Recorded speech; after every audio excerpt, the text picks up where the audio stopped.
Well, things are finally drying out, but after quite a bit of rain and wind, there are certainly a lot of leaves on the ground tonight. 22 News Storm Team meteorologist STRZEMPKO shows us how the wet leaves can make for some dangerous driving conditions. Well, Laura, the rain may have ended, but there are still some puddles and wet leaves out there that can make for slippery roads.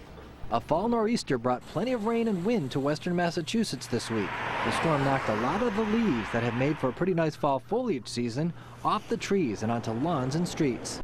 The wet leaves on the roads can make for slippery conditions. It's important to drive a little slower to avoid getting into an accident. It's also difficult to stop on wet leaves if you have to brake quickly. Some people 22 News talked to take precautions when there are wet leaves on the ground. Yes, I do. Of course, when I'm driving and then getting your gutters clogged, because your gutters can flow and they overflow and they can flood the house. So yeah, my husband and I rake leaves like every weekend to make sure the wet leaves don't infect our house or our driving either. Yes, it's New England. We have to take precautions, and Mother Nature's what she is. So we know that when the roads are wet, you drive a little slower, and when it's snowing, you're more careful. That's common sense. Also, the leaves can clog storm drains, and that can cause streets to flood. If you have a storm drain in front of your house, you should try and clear it to be ready for the next time it rains.